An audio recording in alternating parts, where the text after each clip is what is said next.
Hi, this is Laura Workala with Sewing Genius. I'm at Laura Sewing School in Arlington, Massachusetts, and we've been making the face masks. And I was showing a video just before this today. I made a video on how to use a pleating jig to make the pleats in the face mask. And I'm working on written instructions with a pattern that you could print on cardstock, but there might be some of you who can't print it, and you might want to draw it. So I thought I'd make this video, and then if you can print it, then you'll see how to tape it together too. So anyway, I've made my written instructions here, but they have to get the pattern on them yet, and I've got my sketches, and I'm going to go with that. And then I'll have written instructions with the pattern that are downloadable and printable, hopefully within 24 hours. So we like to move fast here. All right, so what you can do is that you should make it on cardstock versus regular paper. But if you don't have cardstock, you could use a manila file folder, some poster board, tag board, some people might call it, or you could even use like one of these envelopes because this is a nice weight, okay? I'm gonna use some cardstock that I had, and I'm just gonna take it, and I have 3 rectangles to make. There's going to be the base rectangle, then there's going to be a pleating rectangle over here for the bottom half of the pleats, and there will be another one added here for the top half of the pleats. So what I'll do right now is that what you'll need, we won't need that, you're going to need to have a pair of paper cutting scissors, and you should have like a pen or a pencil. Either will work well. It's preferable to have some type of gridded ruler like quilters use. Like this is fine because this is big enough for the whole project. And if you don't, you could use like a regular ruler. This one's kind of cool because it actually has this marked down to 1/16 of an inch, and over here 32nds of an inch. We're going down in a couple places to 1/16 of an inch, and I apologize. I know it can freak you out because some of you even freak out at 1/8 of an inch. But it's the size that works because I tweaked the template over 2 days to try and work it so that the pleats, you don't want the pleats to go over each other like because it's going to be too much thickness. You want, one pleat to go here, the next one to go right at the base of that one, so that you don't have like 12 or more layers of fabric, which gets way too thick. So I came up with 3 rectangles that we need to do.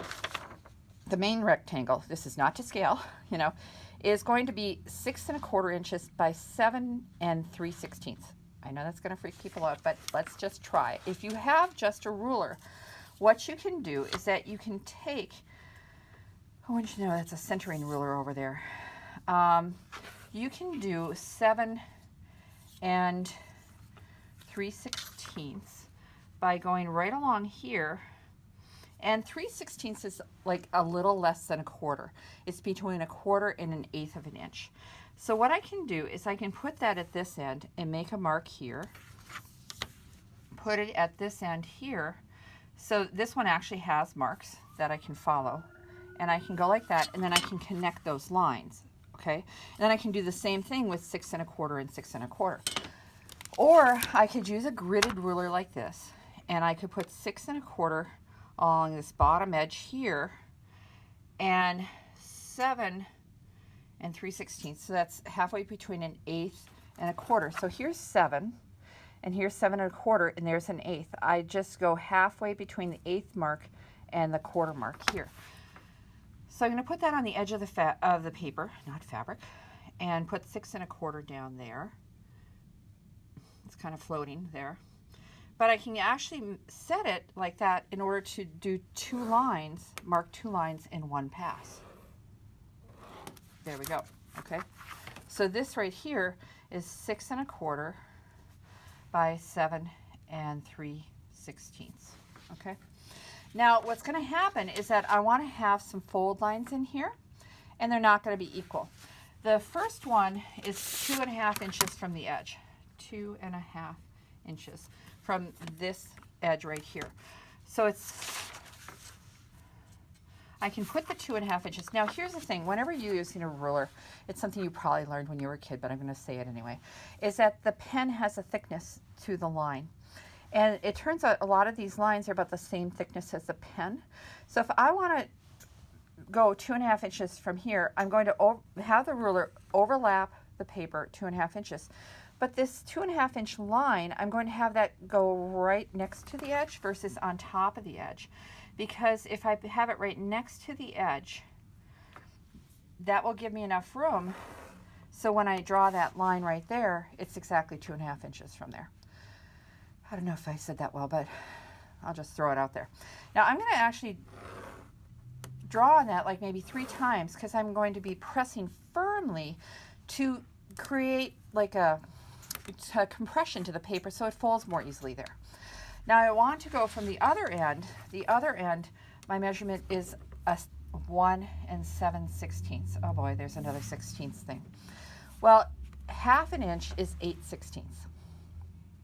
So 7/16 is just a little below a half. So what I'm going to do here is I'm going to, 1 1/2 would be here. I'm going to move the ruler this way till the line is halfway between 1 1/2 and 1 3/8. Sorry again, but I tell you, I was tweaking this until it was just the right size, and it works beautifully. I've made about 15 or more masks, and it's worked beautifully at this measurement. So anyway, so now I've done that. Now what I want to do is that I want to mark letters so that we can match. They're going to be the big piece and then the small pieces, and these small pieces need to go on this correctly. And since I'm going to print this, I want to make sure there's no doubt about which goes to which. So I'm going to mark A on the left side of this line and B on the right side of this line, C and D. Okay, so I'm just going to do this here with this marker to make it really obvious. A, B, C, D, like that. Okay. Now the other thing is that I'm going to take and draw right across here. Here's my pen, and I'm going to write here, place bottom of mask to line. Okay, so I'm going to then draw arrows to place it to this line. This is going to be where the bottom of the mask, and that's where you start, at the bottom of the mask. You're going to place it to this line. There's going to be folds there, so it'll make it easier to place it and have it stay. So now that I've done that, I can cut this out. Now, one thing is that when you cut with the scissors, if you want these cuts to be nice and smooth and straight, because you're going to be folding the fabric around them. And if they're not smooth and straight, what's the use, So here are a couple ways to get good cuts. Now again, I'm not using my good scissors for this. This is cardstock. I don't want to use my fabric cutting scissors. Not a good idea. So I'm using these kind of crummy scissors, but they're perfect for this. All right. So when you cut, you want to see how the upper part of the scissors forms the letter V. You want to cut with the edge of the paper right in the valley of the V right here, not up here. If you can connect the valley of the V with your cuts, you will get a smooth cut. And the other thing is, a lot of times when we're cutting paper, we tend to cut it up in the air. It's closer to our face, or it's just more comfortable versus cutting on the table.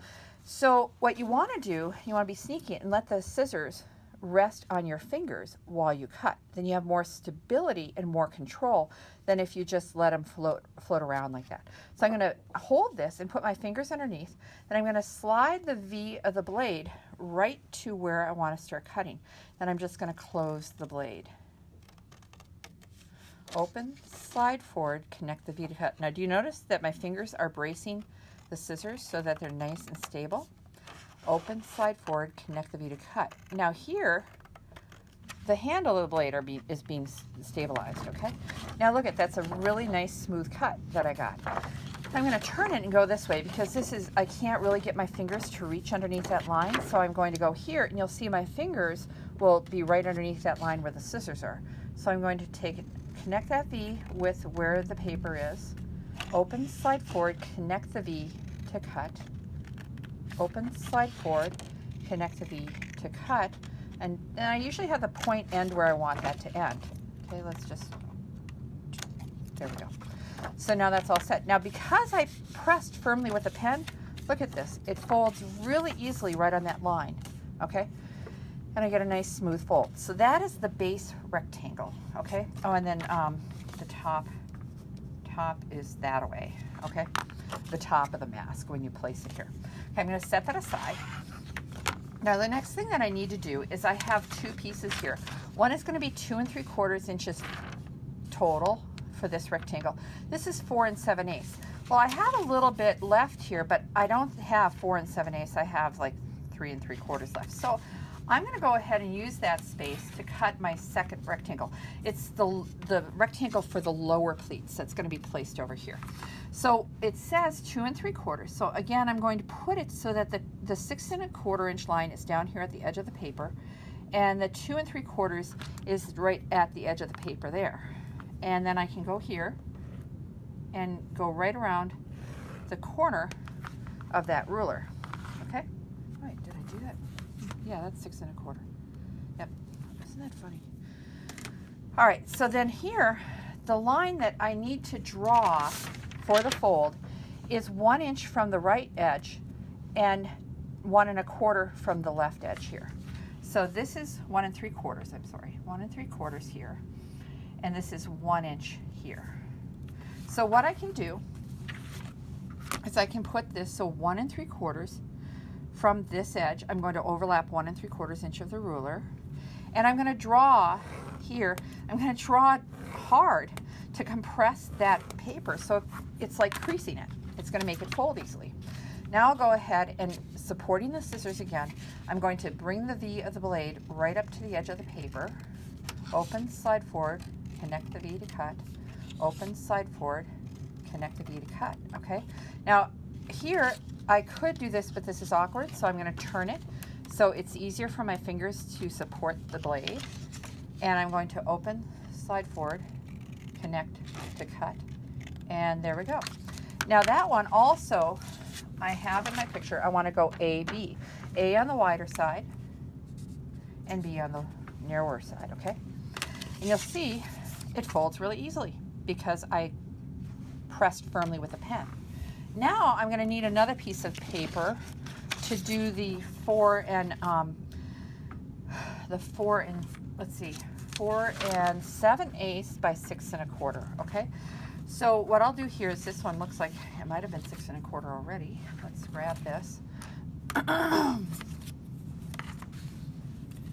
And 4 7/8. So 4 7/8 is 1/8 before 5. It's almost 5. Let's see now, 6 1/4. Okay, here we go.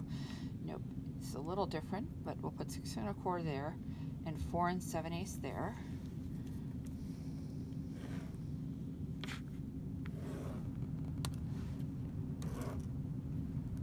Like that. Okay. Now, if I look at this, I have 2 3/4 from the left side, 2 1/8 from the right side. So I can go like this and overlap the ruler 2 3/4 inches so that the lines are just off the edge of the paper to make up for the thickness of the pen. Now I can go 1, 2, 3. Like really, it's kind of like scoring paper, but you're not trying to tear it. You're trying to just make it bend, compress it, and make it crease easily. Let's put our marks in, okay? So the first one was 2 3/4 inches from here to here, and this was 2 1/8 inches from here to here. You can also check yourself on this one and say, yep, that's 2 1/8. Exactly, good. Now I also wanted to put CD here. So I'm going to put C and D, all right? This is the lower pleats. And this is for the upper part, upper fold of the pleats, okay? Upper, just upper and lower. Now I'm going to do the same thing again. Oh, it's so repetitive now. It's like old hat. You can just skip over, right, or fast forward it. So again, I'm supporting the blade. As I cut, I slide the V forward, open, slide forward, connect the V to cut, so that way it's not chiggered, it's not choppy, okay? Supporting the blade again, I turn it this way. A lot of times people would think, oh, I should just turn it in a way that would continue counterclockwise like I was going. Okay, now look at this. Folds really easily along that line, okay? Now what's funny is I'm actually going to fold these so that line is to the outside because of the way these folds need to go. Okay, this is this is A right here. And I want to put A here. It's going to be upside down. This is kind of funny. I could either have, you know, I didn't want to confuse things. So I put the A and B here, C, D like this, and it's still going to be A, B, but the letters are upside down. Okay, sorry.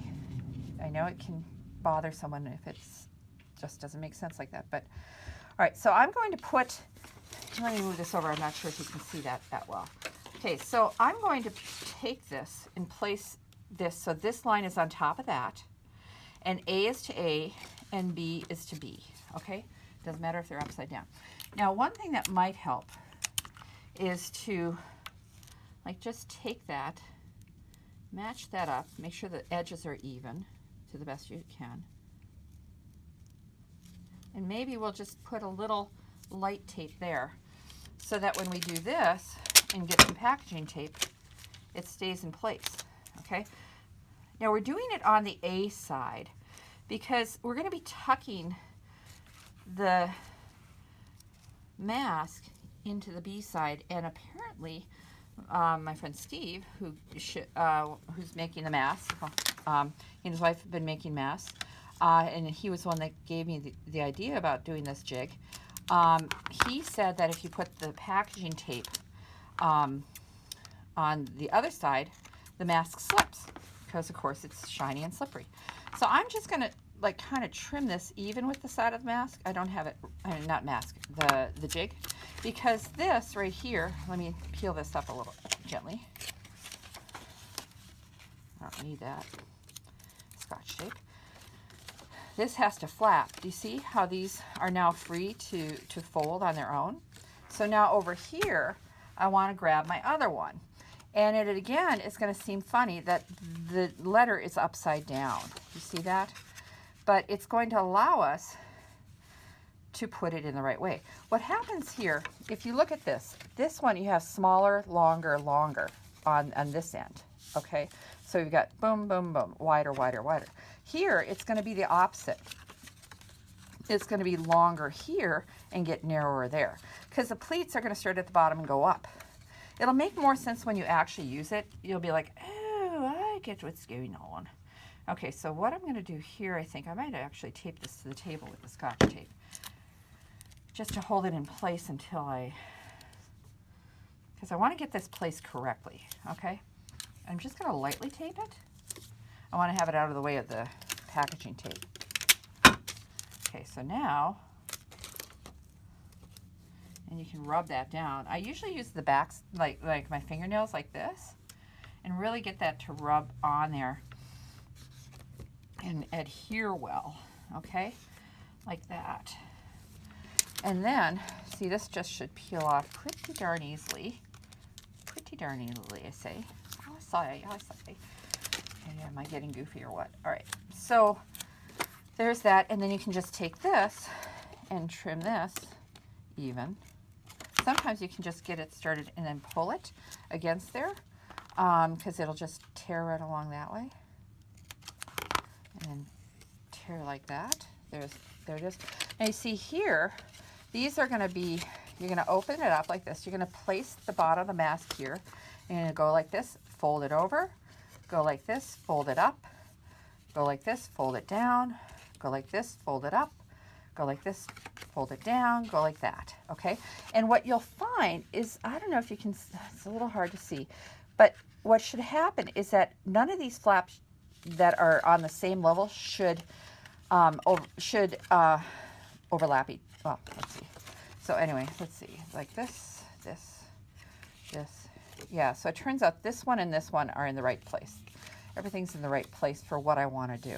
So anyway, so that's how you put this together, okay? And those are the measurements that you need to be able to do this. And then, like I said, I'm going to link the document that you could print if you wanted to, and also has the written instructions in it underneath this, as well as the video of me using the pleating jig and sewing a mask. So thanks for watching, and I'll talk to you soon.